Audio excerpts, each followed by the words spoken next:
I don't need to argue with you about Opo, that, Attorney. pero But you ang don't need sinasabi to, ko lang excuse po- me, sandali po.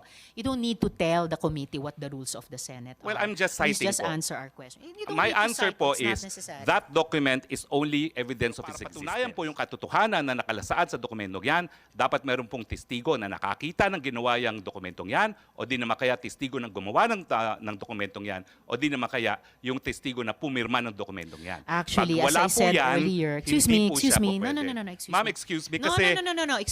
excuse me, Attorney Roque. I'm sorry, madam. Paghanap ng paraan na suklian sila sometime later in our life, alam natin ano yung bakit at ano yung magnitude nun.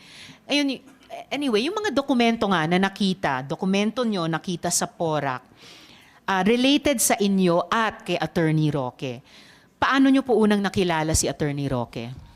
Nakilala ko po si Attorney Roque through my mother po. Dati pong barangay captain ang mother ko sa barangay po namin sa Bohol po. Tapos nag-request po ang barangay namin ng isang project po which was funded to the office of Attorney Harry Roque when he was still a congressman po. Nag-inauguration po sila sa Bohol.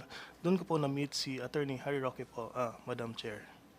All right. So, si Attorney Roque ba ang nagpakilala sa inyo dun sa may-ari o management ng Pogo Hub sa PORAC? Yes po, Madam Chair. Right? Ano ang mga pangalan nila nung ipakilala kayo sa isa't isa ni Attorney Roque? Ang na-meet ko lang po, Madam Chair, is Miss Cassandra Leong lang po. Okay. So, na-meet nyo po si Cassandra or Cassie Leong. Wala na po kayong ibang nakilala na boss doon sa Pogo Hub sa PORAC? Wala na po, Madam Chair. All right. And then, ano naman ang history ng working relationship nyo ni Attorney Roque? Ano pong trabaho nyo sa kanya? Nag-start po ako as social media po ni Attorney Roque po. Tapos naging EA niya po ako nung nagpunta po ako sa Malacanang until nag-resign po ako sa kanya last year to pursue my career in the aviation po, Madam Chair. All right.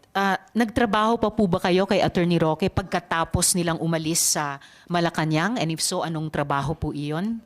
Yes po, Madam Chair. Part po ako ng campaign team po ni Attorney Roque po. All right.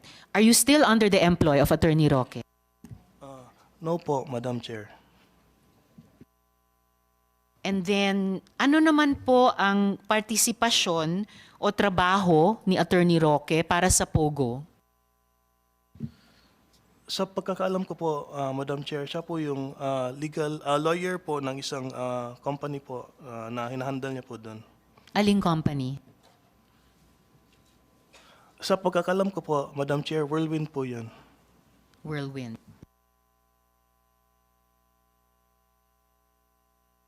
All right. Sige, kanina itinanong ko po sa inyo kung bukod kay Cassandra Leong, nakilala nyo pa yung ibang mga boss sa Lucky South 99. To continue, noong magkatrabaho kayo ni Attorney Roque, pinakilala ka ba niya sa ibang mga incorporator o boss ng Lucky South 99? Tanungin ko ito ulit sa inyo, specifically one by one, para lang if ever maalala nyo, masagot nyo sa komite. Pinakilala ba kayo ni Attorney Roque kay Julian Linsangan M. III? Hindi ko po siya kilala, Madam Hindi. Chair. Pinakilala ba kayo ni Attorney Roque kay Ronalyn B. Baterna? Hindi ko po siya kilala, Madam Chair. Hindi rin. Pinakilala ba kayo ni Attorney Roque kay Edwin C. Ang? Hindi ko po siya kilala, Madam Chair. Hindi rin. Pinakilala ba kayo ni Attorney Roque kay Marion Ryan Ochua? Hindi ko po siya kilala, Madam Chair. Hindi rin. Pero ipinakilala kayo ni Attorney Roque kay Catherine Cassandra L. Ong. Pinakilala po, Madam Chair. Siya, pinakilala. Pinakilala ba kayo kay Sam C? Hindi ko po siya kilala, Madam Chair. Hindi. Pinakilala ba kayo kay Heidi Corinne B. Uy? Hindi ko po siya kilala, Madam Chair. Rin. Pinakilala ba kayo kay Ninia Myra H. Cervantes? Hindi ko po siya kilala, Madam Chair. Hindi. Pinakilala ba kayo kay Mercedes P. Macabasa? Hindi ko po siya kilala, Madam Chair. Pinakilala ba kayo kay Michael Bryce B. Mascarenas? Hindi ko po siya kilala, Madam Chair. Pinakilala ba kayo kay Stephanie B. Macarenas? Hindi ko po siya kilala, Madam Chair. Pinakilala ba kayo kay Rodrigo A. Bande? Hindi ko po siya kilala, Madam Chair. Pinakilala ba kayo kay Xiang Tan? Hindi ko po siya kilala, Madam Chair. And last but not the least, pinakilala ba kayo kay Jing Gu? Hindi ko po siya kilala, Madam Chair. So, hindi po kayo ipinakilala ni Attorney Roque sa lahat nitong mga incorporator o boss ng Lucky South 99 except for Catherine Cassandra L. Ong. Siya lamang. Alright po. Ito, meron po akong meron akong tanong galing muli kay SP Pro Temp. Sinong nag-finance ng tuition nyo sa pilot school? Kasi ano pong income nyo na paano nyo na-afford yung tuition na iyan? Yung family ko po nagpe-finance sa pilot school ko, but sa understanding ko po, kailangan ko pong ibalik yun pag naging pilot po ako, Madam Chair. Kailangan yung ibalik sa pamilya nyo. Yes po, Madam Chair. Okay. So, bukod dun sa ang tawag doon, yung papauna ng pamilya nyo sa tuition nyo, na babayaran nyo rin, meron pa ba kayong ibang income na ginagamit dito sa tuition? Wala na po, Madam Chair. Okay. So, na-afford nyo dahil ina-advance muna ng family nyo? Tama po, Madam Alright, Chair. and then babayaran nyo. Okay. Masasabi nyo po ba na kaya kayo pinatira sa Pogo ng libre ay dahil pinakilala kayo ni Attorney Roque kay Cassie Leong? Pakiulit po, Madam Chair. Dahil ba pinakilala kayo ni Attorney Roque kay Cassie Leong, kaya pinatira kayo ni na Cassie Leong sa Pogo Hub nila ng libre? To be honest po, Madam Chair, pinakilala po ako ni Attorney Roque kay Ma'am Cassandra Leong po. Pero ako po yung humingi ng favor kay Madam Cassandra Leong na magstay po sa Porac po. Kayo yung humingi ng favor. Yes po, Madam Chair. Paano nyo po naisip gawin yun? Nung pinakilala po ako ni Attorney Roque po, naghahanap po ako ng pagstayhan po sa Pampanga po. Timing po na meron po silang lodging houses in Porac po. Ano nyo nalaman na may lodging house sila sa loob ng Pogo Hub? Hindi ko po alam na nasa Pogo Hub po siya, pero alam ko po meron po silang lodging houses po, Madam Chair. Ang alam nyo ay may may lodging houses in general sina Cassie Leong. Paano nyo alam na may lodging houses si Cassie Leong? Sa pag-usap po namin, Madam Chair, tapos ganun na po, pinastay na po ako sa Porac po. Kwinento ni Cassie Leong na may lodging houses siya or tinanong nyo kung may lodging houses siya? Nagtanong lang po siya if ano pong ginagawa ko po sa Pampanga that time. Tapos sabi ko lang po is naghanap po ako ng pagsistayhan po sa Pampanga. And then, anong sinabi ni Cassie Leong? Sabi naman po niya meron silang lodging houses, but hindi po pwedeng magstay ng matagal doon kasi pinapaalis na po sila doon. Tingin nyo ba kung di nyo kilala si Attorney Roque, papatirahin kayo doon ni Cassie Leong? If hindi ko po kilala si Attorney Roque, hindi ko rin po makikilala si Ma'am Cassandra Leong po, Madam Chair. Okay. So dahil kilala nyo si Attorney Roque, nung napag-usapan nyo ni Cassie Leong na naghanap kayo ng pagsistayan, pinatira kayo doon ng libre. Alright. Yes po, Madam Chair. Alright. Salamat po. May ka-meeting pa po ba? Sorry. Bago yon. May ibang pogo pa bang involved si Attorney Roque? Sa pagkaalam ko, wala naman po, Madam Chair. May ka-meeting pa po ba si Attorney Roque na mga dati or kasalukuyang opisyal ng gobyerno tungkol sa Pogo? Hindi ko po alam, Madam Chair. Alright. And then, personal nyo po bang nakatagpo o nakilala una si Hong Jiangyang? Hindi ko po siya kilala, Madam Chair. Nakilala nyo po ba si Mayor Alice Guo? Never po siyang na-meet, Madam Chair. At nakilala niyo po ba si Michael Yang? Never ko po siyang na-meet, Madam Chair. Alright. Yun yung mga tanong ko sa inyo sa ngayon, Mr. De La Serna. Pero stay po kayo please sa hearing dahil sigurado ko may mga tanong din sa inyo yung mga colleagues ko.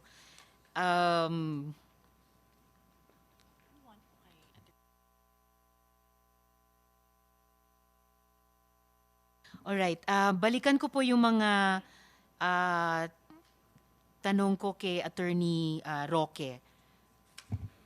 Yes, Madam Chair. Yes, thank you. Alright. Oo. So, Attorney Roque,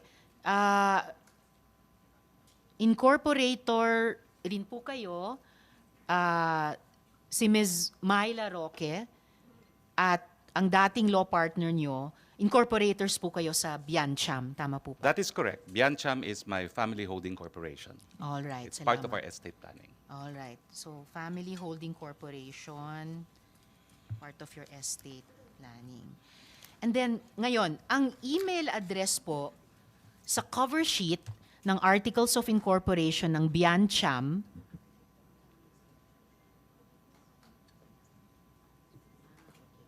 alright, so verbally i-redact ko na lang, hindi ko na lang babanggitin yung email address.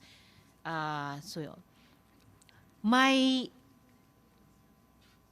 Well, isang observation sa kaninang pagtatanong, may layers ng ownership ang kumpanya, ang bahay, pero lumalabas na kayo rin ito.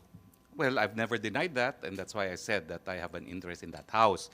But it has to be emphasized na for purposes of search warrants, they have to specify the registered owner ng bahay.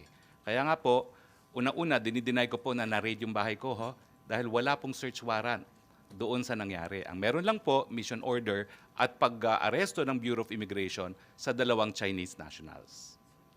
So mission order po ang nag-cover ng raid. Hindi po raid. Sorry. Ang apprehension po. Kasi ang raid po, apprehension. wala pong search warrant at may abogado naman po yung mga foreigners na nakatira ron, hindi po sila pinapasok because under the Constitution and the Bill of Rights apply also to foreigners, hindi po sila po pwedeng pumasok na walang search warrant. Briefly, Attorney Roque, I'll leave you to just ask a related question sa BI. Mission order lamang daw ang dala at walang warrant. Can you educate a non law enforcer like me? Yes, Madam Chair.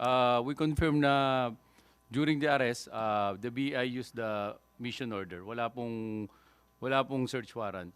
Walang warrant of arrest. All right. So apprehended yung 2 tao at nasa custody ngayon ng PAOK. Yes, Madam Chair. All right, salamat po. Back to Attorney Roque.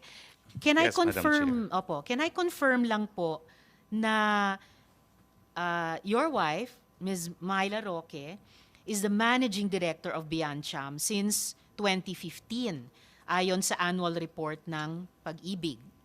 Well, she was with Pag-ibig and she was managing director of Biancham, but she resigned. She resigned. When po? I cannot remember exactly when, but as I said, we filed an application to be part of the AFAB property and we appended a feasibility study. Meron pong malicious report sa media making it appear na yun ang kinikita na namin. E yan po ay feasibility study. The requirement po yan ng AFAB kung kayo po ay mag-apply para maging kabahagi ng teritoryo ng AFAB.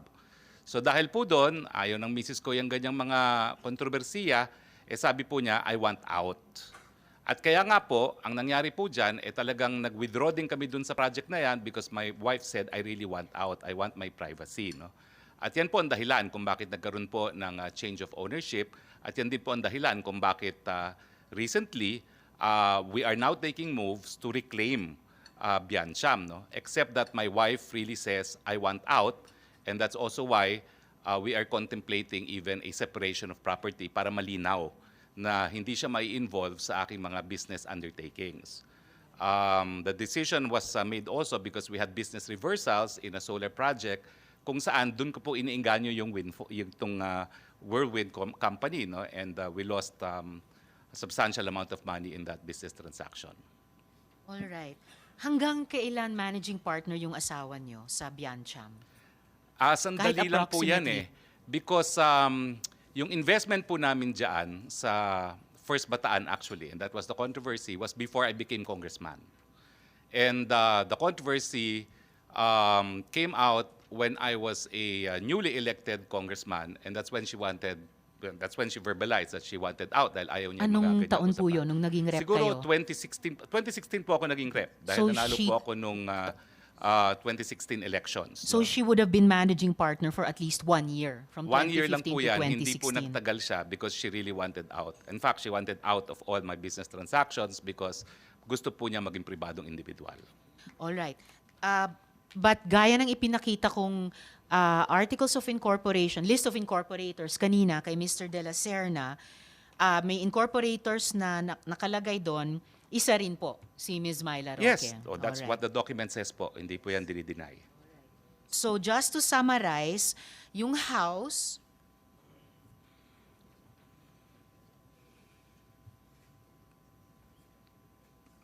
alright. Okay, before I summarize, regarding yung pinaplano yung takeover sa Biancham, so ibig sabihin ba, bibilihin nyo yung shares ni AR? Bibili De La Serna? Bibilihin nyo yung shares ng ibang shareholders? Or kaninong shares or kani-kaninong shares ang bibili ninyo para ma-effect yung takeover? Ang share po ni R is 1 share. Ang tawag lang po dyan, qualifying.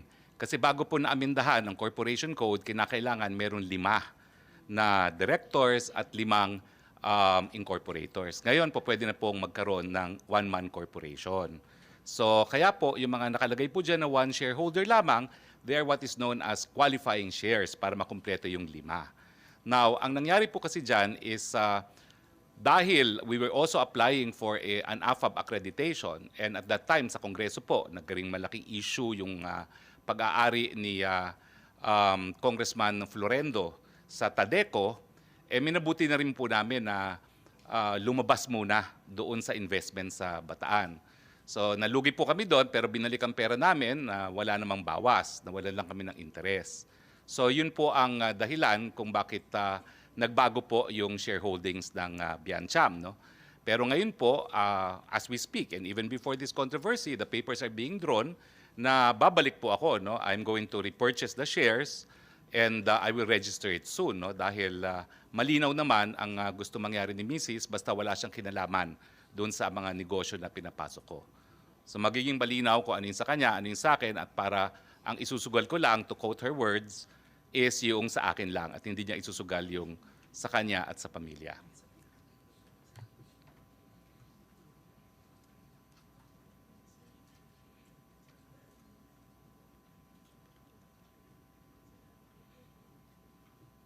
So, ibig sabihin po, i-buy out nyo sina Mr. De La Serna at yung iba pang shareholders para maging one-person corporation na yung Biancham sa inyo na po.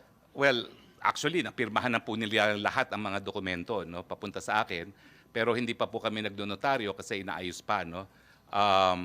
So, hindi naman po one-man corporation yan dahil sa totoo lang, kukuha rin po ako ng mga partners. So magkakaroon din po kami ng reallocation pero mangyayari po ay babalik talaga po ako dyan. So just to summarize, yung bahay na naging subject ng mission order para ma-apprehend yung 2 tao na associated sa Pogo Hub sa Bamban, that house is owned by PH2. PH2 is owned by Biancham, and your wife was managing director for about a year of Biancham. Yes po. All right. Yes. So we will just do more research on that. And because it is owned by PH2, Madam Chair, corporation under the laws approved by Congress have separate personalities from the individuals constituting the corporation. Sige po. So those are my questions. No, sorry. So just to continue, Attorney Roque, So, po. So, those are my questions. No, sorry. So, just to continue, Attorney Roque, so even after the testimonies of Chair Tenco and Attorney Fernandez, minimaintain nyo pa rin po ba na hindi kayo lawyer ng Lucky South 99 o kahit anong POGO for that matter? I confirm that 100%. And the reason po is, dala-dala ko po ngayon ng mga dokumento. Alam niyo po, ang attorney-client relations, kinakailangan po yan magkasundo ang partido because it is the highest fiduciary relationship. Kaya nga po yung tinatawag na attorney-client privilege, miski dito po sa Kongreso, hindi nyo mapapakontep kapag na-invoke yung attorney-client privilege.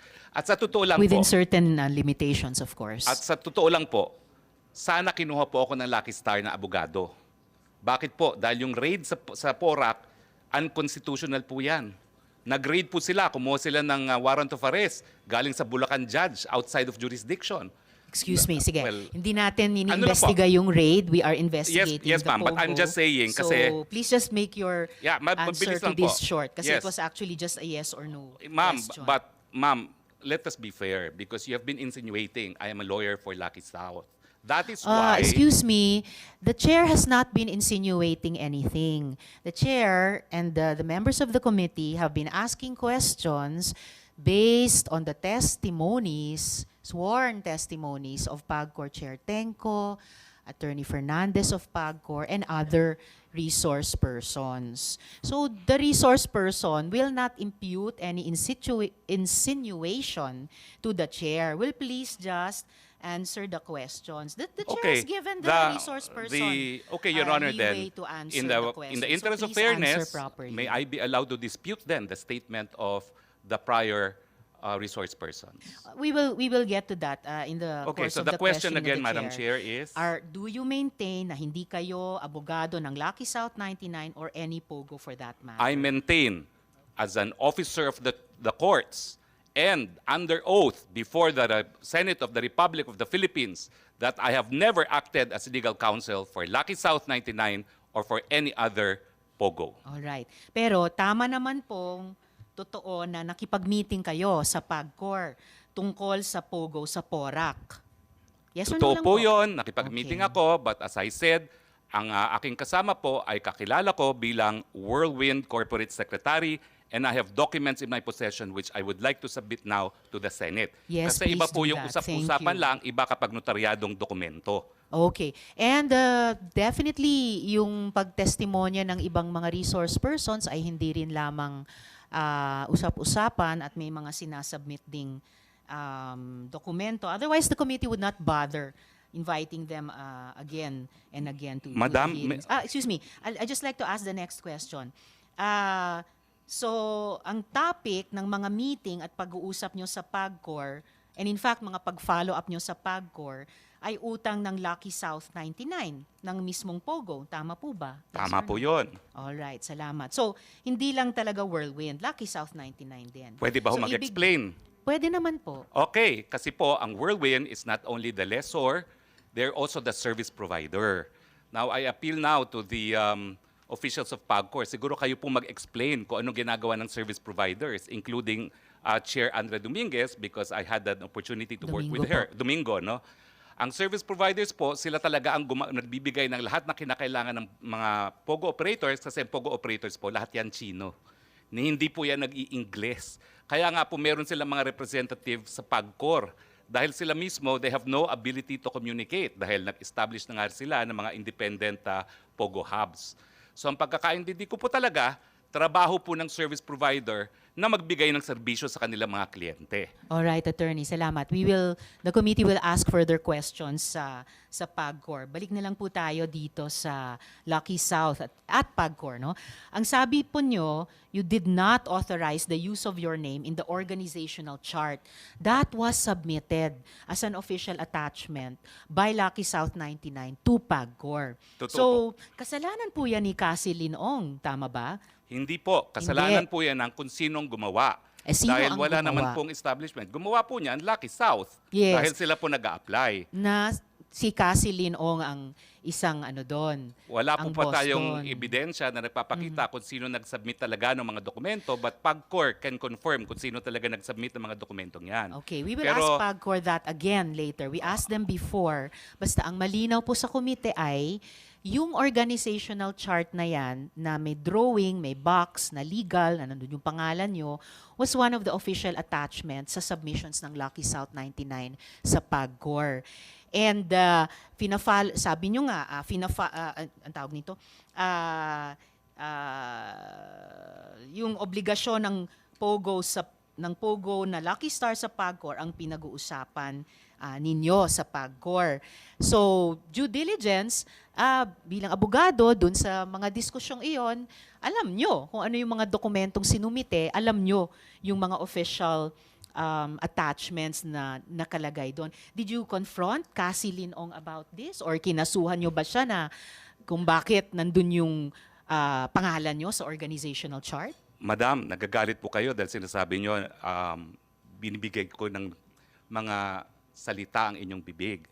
Pero right now, Hindi you naman already ako assume... nagagalit. Sinasabi ko lang wag nyong gawin Oo, yun. pero ngayon po, sinabi nyo, you again insinuated that I had anything to do with the document. Ayan nga po ang sinasabi ko. As far as I know po... Attorney, please stop using that offensive verb insinuating. I am a very plain speaker. Okay, I'm Pwede nyo sorry. lang, it's all right. Pwede Okay. nyo lang sabihin mali yung fact na Mali po. sinasite, tinatanggi Oo. nyo yung sinabi ng ibang resource person.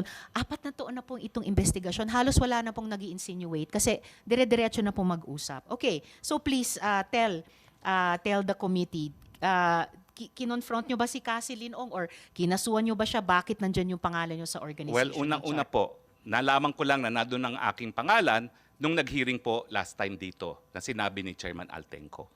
Pero bilang abogado and naging professor ng constitutional law, I'm familiar with the rules of the Senate. And the Senate says that in proving facts, the rules of court apply in the suppletory character. I don't need to argue with you about Opo. that, attorney. Pero But you ang don't need sinasabi to, ko lang excuse po- me, sandali po. You don't need to tell the committee what the rules of the Senate Well, are. I'm just Please citing just po. answer our question. You don't My need to answer cite, po it's not is necessary. that document is only evidence of its existence. Pero para patunayan po yung katotohanan na nakalasaad sa dokumentong yan, dapat meron pong testigo na nakakita ng ginawa yung dokumentong yan, o di naman kaya testigo ng gumawa ng dokumentong yan, o di naman kaya yung testigo na pumirma ng dokumentong yan. Actually, Pag as wala I po said yan, earlier, hindi po siya po No, pwede. excuse Ma'am, me. excuse me No, kasi no, excuse me, Attorney Roque. I'm sorry, madam, but Yes, I am a it's all resource right. person invited. Yes, you are. I Wait, was wait. asked Let me to finish. answer. Yes, you Hindi ko already po answered in maintindihan, excess. Kapag gusto nyo Sandali akong po. tumigil, papatigil nyo ako kapag ako nag-explain. Yes. I thought we were engaged in the Attorney. search for the truth. Oh, definitely we are. Attorney Roque, what I am Chair, saying, Madam yes, Chair. and Sherwin. Attorney Roque, please be reminded to respect the chairperson. I'm very respectful, Madam Chair. Paano respectful na nagsasalita siya, sinasabayan mo siya? I apologize, Senator Gatchalian. One more, I and apologize. I will cite you in contempt. And if you disrespect the chairperson, we'll be compelled to cite you in contempt. I understand and I apologize. Huwag mo naman Your Honor. sabayan siya, nagsasalita siya, siya ang chairperson. Okay, Your Honor. I understand. I apologize. Salamat, Sen Sherwin. At salamat, Attorney Roque, sa apology nyo kay Sen Sherwin. All I'm saying is, there is no need for any resource person to cite the rules of the Senate to a Senate committee. We know that. So please just answer the questions which are being asked of each resource person at length with an embarrassment of time para masagot nyo yung mga tanong. But please stick to the topics and do not lecture a Senate committee about the rules of the Senate committee. We know that. We correct ourselves kapag lumalabag kami doon. So, I suppose your answer is hindi kayo nagreklamo kay Cassie Leong at hindi nyo siya kinasuhan kung bakit nandun yung pangalan nyo sa chart. As I said, Madam, nalaman ko lang po yung pangalan ko nasa chart during the last hearing. Ang sinasabi ko po under oath as an officer of the court, hindi ko po inauthorize ang paglagay ng pangalan ko doon. Wala pong kinalaman sa paggawa ng dokumentong yan at wala pong kahit anong testimonya sa kahit sino na gumawa ng testimonya na nagsasabi na pumayag po ako. And I deny that under oath. All right. And sa interview nyo naman po kina Ted Filon at DJ Chacha, inamin nyo, quote, dinulog sa akin yung problema ni Cassie, yung nangyari sa Lucky South. So mula mismo sa bibig ninyo, interes ng mismong Pogo ang miniting at fina-follow up nyo o inaareglo sa PAGCOR. Kasi nga po, si Cassie ay service provider ng Lucky South. So gaya po ng sinagot din ni Dennis Cunanan, pag may problema ang Lucky South, tumatawag sila doon sa mga tao na tutulungan sila dahil hindi nga po nag-i-English yung mga yan. Okay. So but whether service provider o ano pa man, dinulog nyo yung problema ni Miss Cassie Leong at ng Lucky South na isang Pogo, dinulog nyo sa PAGCOR. Yun Dinulog yung ko malinaw. po Alright. dahil pinakiusapan po ako nung service provider. Dahil wala po akong kahit sinong kakilala sa Lucky South. Well, kilala nyo si Cassie Leong, siya, Lucky South po siya. Ay hindi ko po siya kakilala as Lucky South dahil ito po mga dokumento nagpapakita na siya ay pumirma sa mga pleadings na ginawa ko nung ako po'y retain mga 2 weeks after that meeting para sa kasong ejectment. Kaya nga po paulit-ulit ako, hindi po nagtagal matapos yung meeting na yon, dinulog po sa akin itong mga kaso. At 3 kaso po yan at lahat po ito ngayon isusumiti ko sa ating komite na Salamat. nagpapatunay po na ang aking kliyente sa mga kasong ito ay will win at ang pumirma po ay si Cassie Ong bilang Corporate Secretary. Madam, I'm now turning over these documents and this consists of number 1, ad cautelam motion to quash or recall writ of execution filed before Branch 114 of the Regional Trial Court of Angeles City, omnibus motion for manifestation, entry of appearance, and second manifestation, remand of the case to MTC, filed before the Municipal Trial Court of Porac, Pampanga, both of which contain the filing with our consent by one Catherine Cassandra L. Ong, Corporate Secretary, Whirlwind Corporation. No? And of course, the third one is a petition for annulment of judgment with application for temporary restraining order and writ of preliminary injunction, docketed as CA GR number 18013, filed with the Court of Appeals, also bearing verification and consent signed by Cassandra L. Ong as Corporate Secretary of Whirlwind Corporation. Salamat, May I submit Attorney. these Yes, documents to the COMSEC, paki-receive kay Attorney Corporate Roque. Secretary, Your Honor. To the Committee Secretary. Yes, thank you. I to the Committee Secretary. Yes. Speaking of Cassie Leong again, in contact po ba kayo sa kanya? Baka naman pwede niyong sabihan siya na mag-show up na dito. I will advise her to show up dahil kinakailangan talaga, especially to prove kung ano talaga yung reklamo niya kay Mr. Dennis Cunanan. Salamat. At kung nasa Singapore na siya, malapit lang naman mag-fly back. Ngayon, Attorney, Lucky South 99 has had issues of criminality and illegal activity since 2021 and yet pinacilitate nyo itong problem-solving session sa PAGCOR. Bakit Ma'am, po? ang totoo po dyan ay, again, PAGCOR should be the one to clarify this. Yung na-in-trouble po dyan is a sub-licensee. Dahil tinanong ko po si Cassie dyan. Yung panahon po na meron pang sub-licensee at mother's title po, mother license ang Lucky South, ang na-in-trouble po dyan ay hindi po doon sa Porac. Doon po siya sa Friendship Highway. So it is a Saan po yun? sub-licensee. Anong pangalan Ang at Friendship Highway po ay, it's also in Angeles City, no? Not in Porac anymore.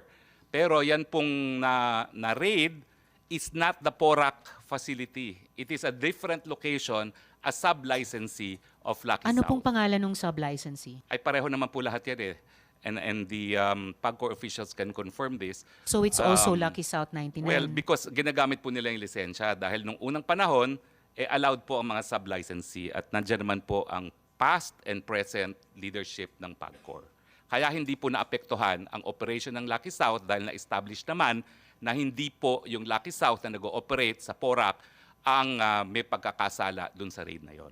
Well, definitely the committee will get back to the current PAGCOR chair dahil napaka-unequivocal yung pagkasabi na Lucky South 99 mismo ang may problema. Okay, so Attorney, so ayaw nyo mang amining, abogado kayo ng Pogo, malinaw na abogado naman kayo ng taga-areglo ng Pogo. So, Pwede bukod naman pa po dyan, yan. excuse me, Attorney, sandali po. Bukod pa dyan, ang pag-areglong ginawa nyo sa PAGCOR, nangyari noong 2023. Pero gaya ng nabanggit ko kanina, noong 2022 pa lang, ni-raid na ang Lucky South 99 dahil sa human trafficking at hindi po isang sub-licensee ng Lucky South sa Friendship Highway o kahit saan pa man, but yung Lucky South dun sa Porac. Ito po ang tanong ko, sa kabila ng lahat ng yan, at kahit alam yung trabaho ng Whirlwind, no? Whirlwind na protektahan ang interes ng Pogong may track record ng kriminalidad, pumayag pa rin kayong maging abogado nila. Tama po ba? Tama po yun kasi wala naman akong nalaman na merong raid noong 2021. Kasi na-meet ko na lang po sila tapos ng eleksyon. Na-meet ko na sila nung bumalik na ako sa aking private practice 2022 at hindi ko naman sinusubaybayan kung sino talaga yung mga na-raid ng 2021. At ang pagkakaalam ko po, sila ay Whirlwind kasi nga po 2 weeks after our meeting, lahat ng dokumento na pinirmahan nila kung saan nila ako retain as lawyer ay sa ngalan po ng Whirlwind. Again, fully documented po yan. So pero ang nasa likod ng isip ko kasi yung pagpulong nyo ni Cassie Leong ng Lucky South 99 sa PAGCOR. So,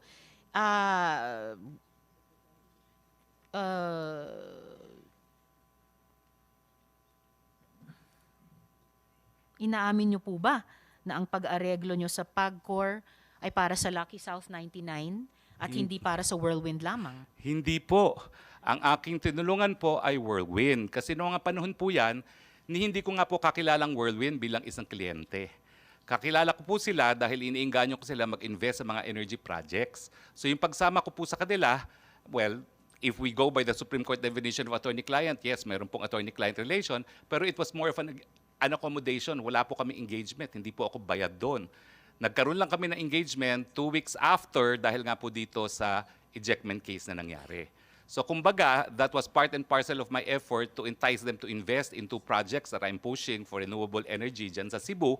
At in a time span po of mga 1 year, talaga naman pong, well, frustrated po ako dahil hindi ko rin sila nainganyo. But ang naging suma total po, naging tutor nila ako for renewable energy. At ang decision nila, bago ang pangyayari ng lahat, ay sila magde-develop ng sarili nilang solar farm at magtatayo pa di umano ng isang integrated solar panel manufacturing facility. No? So medyo nainis po talaga ako doon dahil nga ang dami kong oras na ginugol, pero pampalubag loob, ang sabi naman ng Whirlwind, bibigyan ka namin ng shares, founder shares, dahil ikaw ang tutor namin dito sa negosyong ito. Salamat, Attorney. Yun lang yung mga tanong ko sa inyo ngayong araw. But please stay because I'm sure my colleagues will have questions for you. Salamat din po, and again, I apologize. Alam niyo naman po, init ng damdamin. Kasi kung makikita niyo po yung release ng PAGCOR, abay ako dahil naglabi para sa illegal na logo. Hindi naman po yan ang sinabi ni Altenco. I appreciate it, Mr. Altenco. Pero dapat naman po, call your attention of your PR department na nag-issue ng press release. Kasi yung hindi niya po pinangalanan kung sino yon, parang showbiz, talaga pong sinabi nila na mayroong ex-cabinet member na nag-intercede para sa lisensya sa isang illegal pogo. Hindi naman po talaga yung pangyari. And I appreciate that you said the truth before this committee. Alright, salamat, Attorney. Yung mga side discussions on the side na lamang po. Alright, gusto ko namang dumako kay Mr. Julius Linsangan and one other resource person here briefly before I turn over